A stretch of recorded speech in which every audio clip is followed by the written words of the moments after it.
So, yeah, I don't blame him for apologizing because, again, he has a $25 million thing to protect.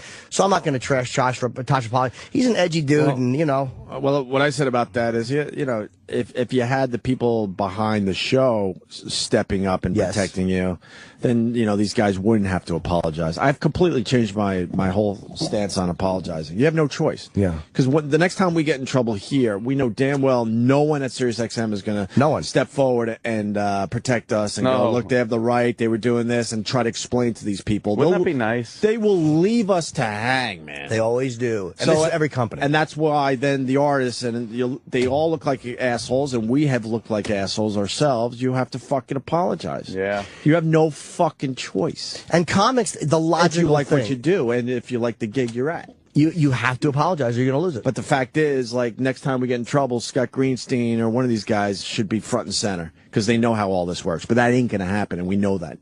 We know that. And it's not even just management, though. Like, when I look at, again, the other artists, and, like, where are they? Like, again, even if you don't like rape jokes, why aren't you coming out and going, you know, I find rape jokes repulsive. But in reality, there should be no penalty for what he said. And yeah, that was, and I'll say it was harsh what he said to that woman. But you know what? She heckled him. Mm-hmm. She heckled him. The only time it's okay for an audience person, like, I've had people yell stuff out, and you know what they do when they're trying to have fun. She objected and was trying to derail what he was doing artistically and deserved the fucking beating she got verbally. Right.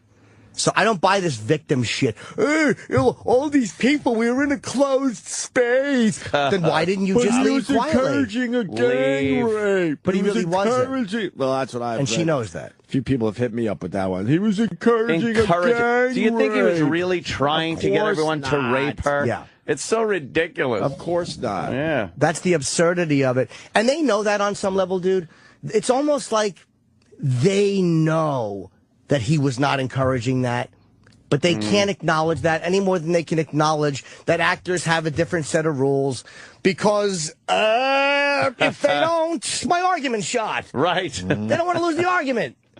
Fuck them. And fuck the actors and fuck the musicians for not standing up for the performers, too. You never hear about it. Or you hear about it rarely. These fucking cowards hiding behind their publicists. None of them step up and go, I don't like this joke, but there should be no penalty for this guy doing it. Yeah. Because you know what? I played a fucking rapist. The actor will jump right on board with the fucking public. No, it's terrible. It should never be joked about.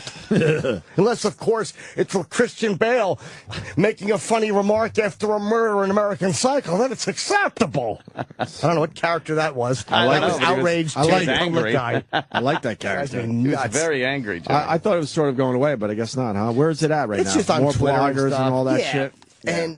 And again, Clockwork was nominated for an Oscar, and it had a very beautifully shot rape scene. Beautifully shot. But don't tell me there was no fucking tongue-in-cheek sarcasm in that.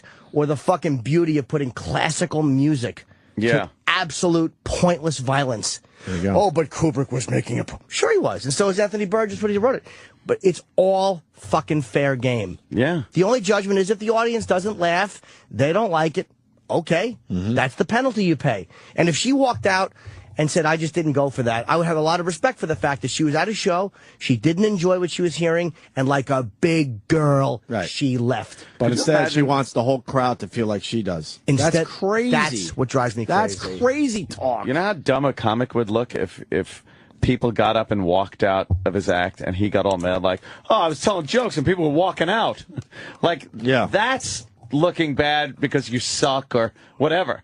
They're just leaving in droves out of your performance.